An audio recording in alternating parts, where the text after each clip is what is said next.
Compliance is a profession where people work tirelessly to make the world a better place. And there are hundreds of amazing and inspiring women who have helped the field develop into what it is today. Great Women in Compliance is part of the Compliance Podcast Network, so join Mary, Shirley, and Lisa Fine as they talk with women in compliance who are making a difference. Hi, you're listening to Great Women in Compliance on the Compliance Podcast Network with Mary, Shirley, and Lisa Fine. I'm Lisa Fine, and today I'm speaking with Matt Kelly, who needs no introduction for many of you. Matt is the editor and CEO of Radical Compliance, and in his own words, is a longtime writer for and observer of the compliance and GRC world. And in the words of Tom Fox, he is the coolest guy in compliance. And in my words, and the reason why I'm so pleased to have him on the podcast is that he has really been an advocate and sponsor for women in compliance. Matt was one of the first people to help us start the podcast, and he even spent a day with Mary and I helping us understand the basics of how to do a podcast and providing us feedback and support. That continues till today. Matt and I regularly discuss a lot of different compliance topics. He's always happy to lend an ear. And there were a couple that I've been thinking about lately, and I was so pleased that he would provide his perspective on these for the podcast. And for starters, not only is he not a woman, he is not a lawyer, he's not an auditor or an accountant, and he's not a compliance officer. Matt's a journalist, and he joined the compliance community. So I wanted you to start, first of all, with how did you become the observer of the compliance and GRC world, and what made you want to stay? Yeah, sure, Lisa. Thanks for having me on.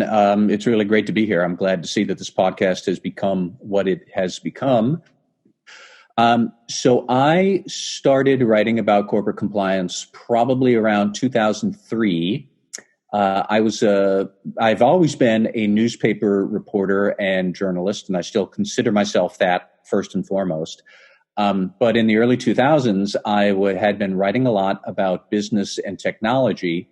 And through a mutual acquaintance in Boston, I met the founders of Compliance Week. And they had just started it. And this would have been when Sarbanes-Oxley had just been passed a couple of months before. And companies were first starting to confront how would we actually comply with this. And so the two founders of Compliance Week had been looking for somebody who could write about all this. And they said, can you do it? And I said, well, I don't know. Can your checks clear the bank? And they said, yes. I said, oh, yeah, sure. I can write about compliance. What can go wrong? And, it's been great since then. I wound up running Compliance Week for 10 years and then running Radical Compliance since the start of 2016. And I really love this stuff, these issues that compliance professionals deal with, because it cuts across so many interesting challenges. I think this is endlessly fascinating. And it's a little bit about organizational design and behavior. It's a little bit about shrewd strategic thinking and business sense. It's a little bit about politics and regulatory compliance. And it's a little bit about cool technology to get things done. And it's really about how you would guide large groups of people to do anything. And anybody who's been a leader of more than about 3 people knows that getting any group of people to do anything is really hard, let alone the sort of challenges compliance officers deal with every day. So like you said, and I'll tell anybody, I think this stuff is fascinating. I have no interest in writing about anything else. So for better or worse, I think this community is stuck with me until I retire, which will be many years from now. Well, I think on behalf of the community, I think that that's fantastic. I feel very fortunate that you have become one of my sponsors and advisors in the compliance world, and also somebody with whom I speak about these topics. And also we've spoken recently at SCCE, and we'll do so again. And there are a couple things that we've been talking about a lot that I think you have great perspective. And the first is about the social justice movement in general, and also about how Me Too and women and the women's issues and that has influenced what's happening today. Yeah. I think that the Me Too movement has shaped the social justice movement probably in 2 big ways. Substantive and I guess I would say and tactical. So here's what I mean. I think first on the substantive side, like the Me Too movement demonstrated to most men, and probably really to all men, that some men are total creeps And I read the details of what Harvey Weinstein did to women who worked for him. I was grossed out. I was disgusted. And I do believe that most men don't behave like him, although I also believe that too many men still behave in more, I'll call them minorly offensive ways, such as calling women honey or discussing which women have the best rear end in the company or all this nonsense that goes on. And the Me Too movement was really an education for men about how much they still have to do to understand the perspective of women in the workforce. Along the same lines, I think the social justice movement has somewhat been an education for white people about how far we have to go to understand the perspective of minorities in the workforce and in public life. I don't think that many people are really inherently evil the way that Harvey Weinstein was abusive and predatory, or the way that I'm sure some very racist people still are in the workforce. I don't think most people are like that. I think a lot of people are occasionally clueless, and on rare occasions can be really clueless, and we need to be aware of it. And that's all about getting to understand how the other recipients of your cluelessness experience that. And that's what the Me Too movement did in gender dynamics. And I think now this is what the social justice movement is starting to do for racial dynamics. And that's a good thing, as weird and awkward and uncomfortable as some of these discussions may be. But that's how I think that Me Too and social justice movements are alike. The other point I had wanted to raise was I said also that I think that tactically what happened with the Me Too movement, I was fascinated by this, is that really it came to its own because of social media.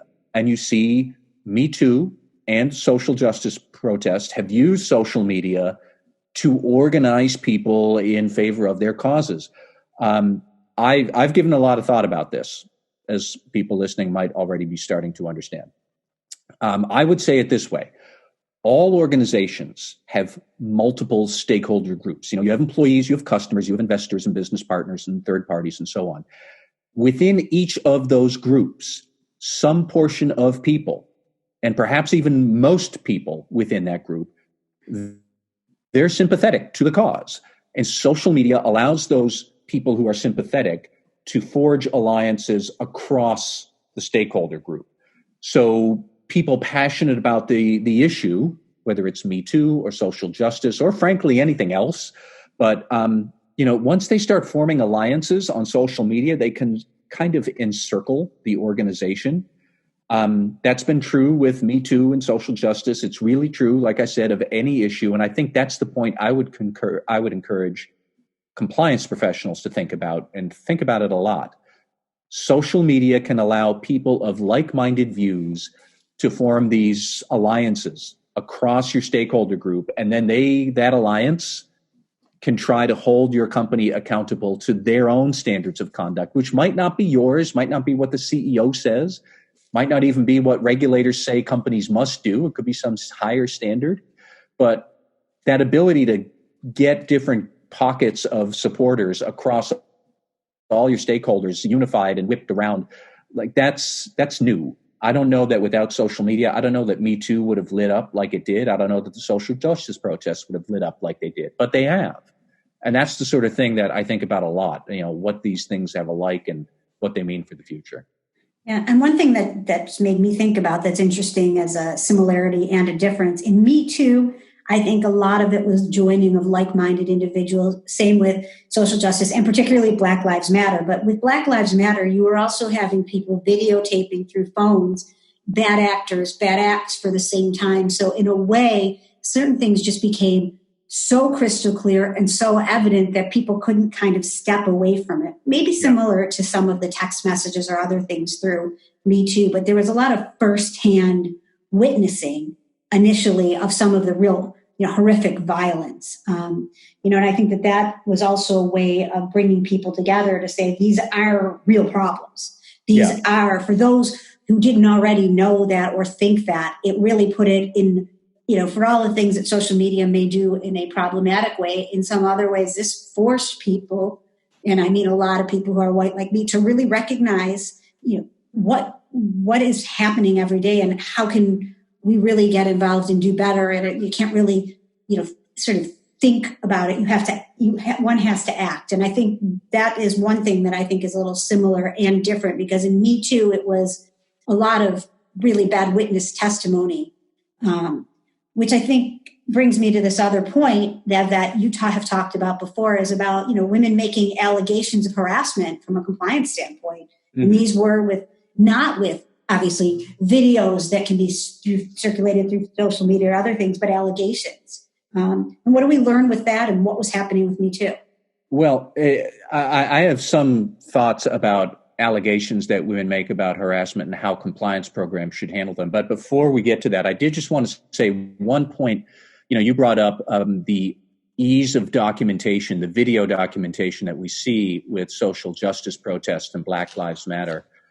The sort of abstract, bigger dynamic that's working here that compliance officers need to appreciate is that social media has wrestled away the monopoly that companies had on documentation. What happened when she said this and he said that? You had an investigation, there was a report, and the report was the documentation. And now, thanks to social media, no, it's not, because a woman can take all of the gross messages that somebody texted her at 1 a.m, or women could compile their own list of salary figures into a spreadsheet, and you can shotgun all of that across social media.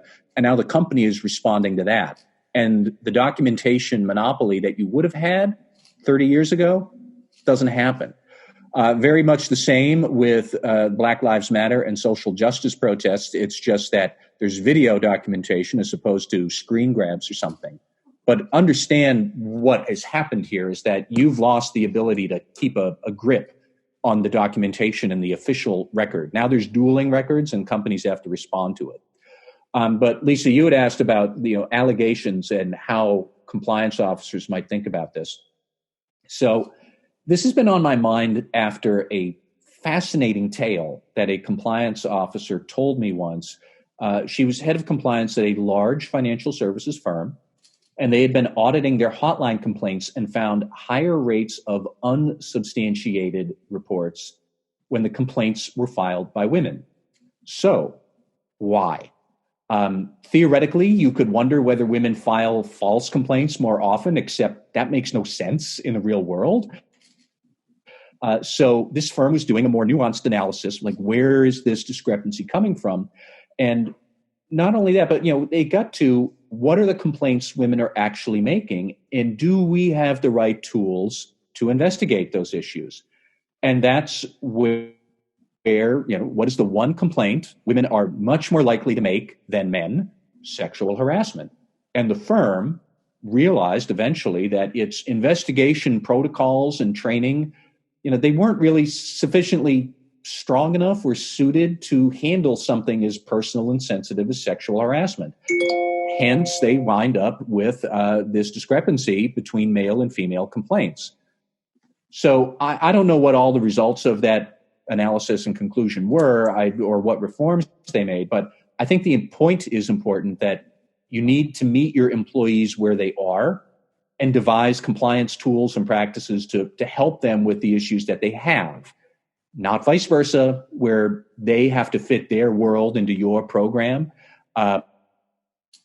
It's just a great way to get employees to view compliance as an obstacle to evade, if that's your approach.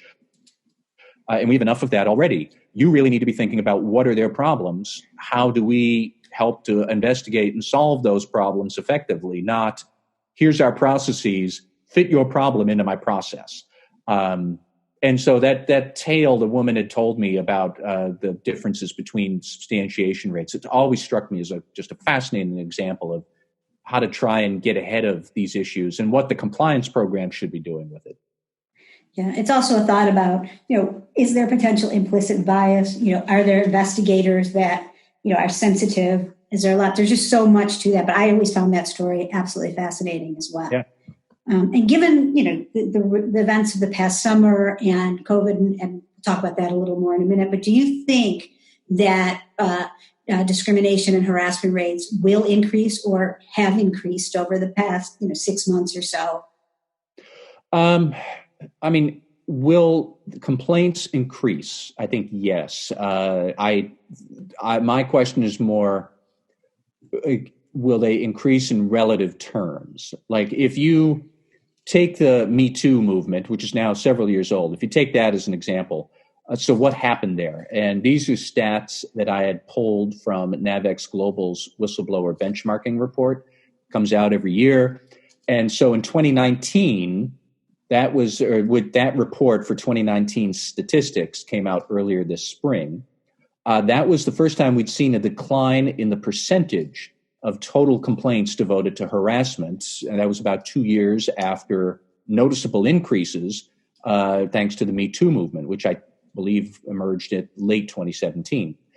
But the absolute number of complaints about harassment, that did actually go up in 2019. So what happened was just employees are complaining about so many things that the pie is growing even larger than that specific slice of sexual harassment complaints.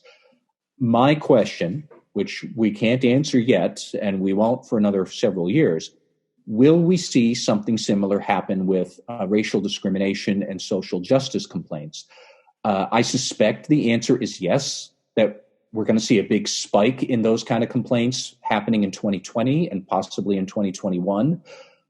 After that, maybe we'd see a relative decline if complaints about many other things are still rising as well. I also think that we should remember that complaints about racial discrimination do not happen solely via the hotline. Accusations that arrive, say, by social media, I think those are likely to keep proliferating. And that's probably the more painful way to realize you have a racial problem, is not when people are complaining internally, but when they shotgun a video onto Twitter. So there's a certain thing that, like, it's incumbent on companies to try and keep all of these issues. I don't want to say keep them in-house because that implies a layer of secrecy. That's not what I mean.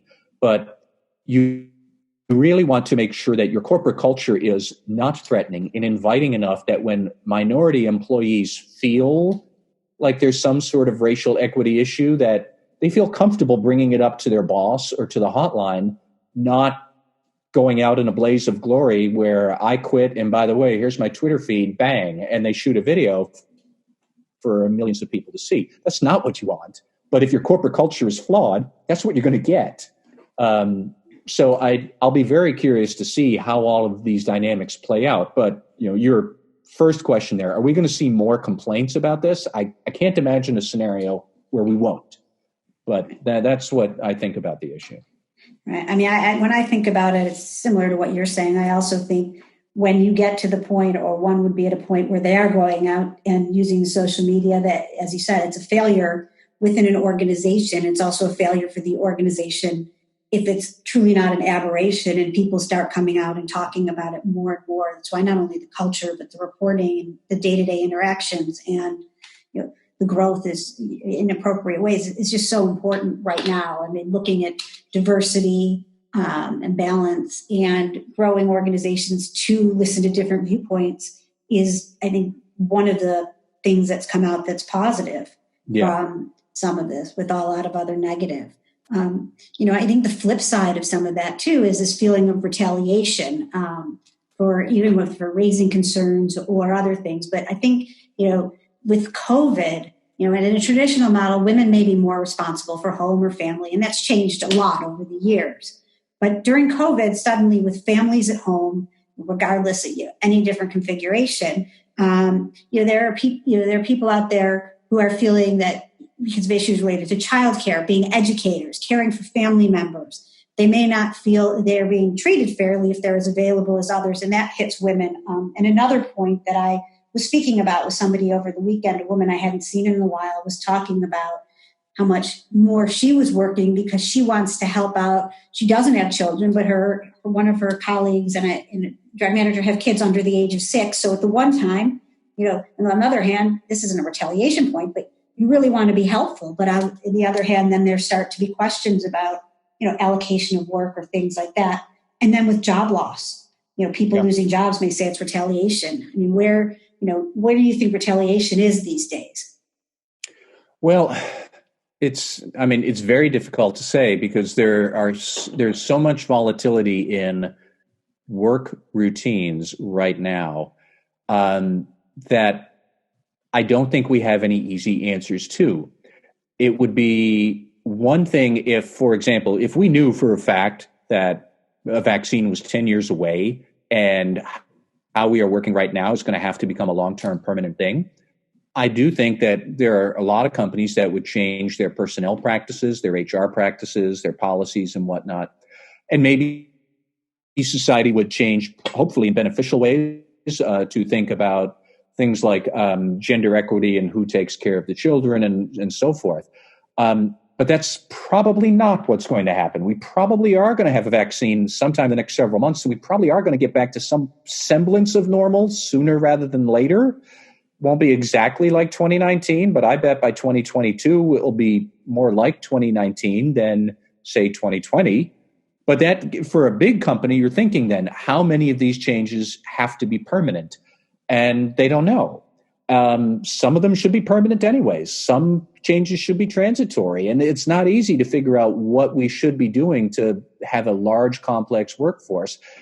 And a lot of people are going to respond to that in very uncertain and very diverse ways. And sure, some people are going to feel like it's retaliation that people with parents with small children get more time off than others. Now, I have small children. I don't think I should get more time off than somebody with no small children.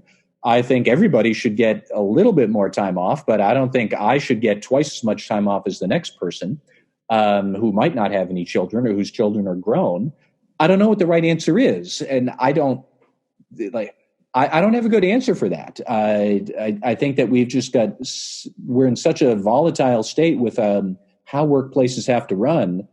It is more difficult to define what retaliation actually is. It's very easy to feel retaliated against, and that is something compliance officers could think about. How would you actually document what is legitimate retaliation versus somebody who is perceiving a slight that it's just, dude, it ain't there. It's not actually anything personal. It's very difficult to unravel that kind of distinction sometimes. And I feel like I don't have many good answers, but I can certainly say that it's going to be a significant problem for a while. Yeah, I think it will. And I think it will also continue to the extent that there are offices to go to again, because schools maybe at different times, or even other things that some people may say, I've been working at home tremendously well, and other people need a third, a different sort of space. And companies may think we don't need to pay for buildings, space anymore. So I think there are a lot of things that are going to come up where there'll be inequalities, and how to think about that from a retaliation standpoint. Yeah, that's a good way to put it. There are going to be inequalities that get created. Now, how many of them are an unfortunate fact of life that we'll have to live with for a while? Or what would we do to rectify them? Would a company do it? Should the state do it by passing a law? We don't know. We've got no idea. We're still very much in the infancy of figuring out how to live with the pandemic. Not that early phase in March, April, and May where we're just figuring out how do we make sure the lights still stay on. That's behind us. But this intermediate phase, this is going to be very difficult. And a challenge for compliance officers, which is one other topic that I know that, something that you write about regularly, and you'll get, usually after you speak about this, you'll get a lot of people sending you confidential messages or calling you, which is about retaliation against compliance officers if she feels as if she's going to raise something. And after that, suddenly the person who's supposed to be raising these concerns is suffering from retaliation or leaving the organization. And on Radical Compliance, for those of you, radicalcompliance.com, there have been, tales from different compliance officers with some stories that you just can't believe. It's like, are they real, or, is this a law school exam or a movie? Yeah. Yeah. For better or worse, the tales of retaliation against compliance officers, that little series I run from time to time has long preceded the coronavirus, which probably makes it even more sad, lamentable fact. But I I encounter a lot of compliance and audit professionals who say that that really is something that they have either experienced or that they worry about. There is a study from a few years ago that the Institute of Internal Auditors did, looking at how many auditors have felt pressure to change the conclusions they reached in an audit. And the number was more than half said that they had been leaned on by senior executives to hush up an awkward finding in an audit report. Compliance officers, the ones that strike me the most are when their board and their CEOs express some sort of retaliation against them. And I don't know what to do about that. There's no internal control or policy you can adopt to say that, a jerk CEO or an unsupportive board that's hanging you out to dry, that they can't do it. It's easy to say, well, you have to have some integrity and walk. It's a lot harder to do if unemployment is in double digits, or, your spouse is unemployed, or you don't have a spouse and you've got kids who need food on the table, or any other number of things like that. So I don't have any good response to it, but goddamn, man, you still see that day, quarter in, quarter out. I'll get a story from a compliance officer who's facing some sort of retaliation just for doing their job.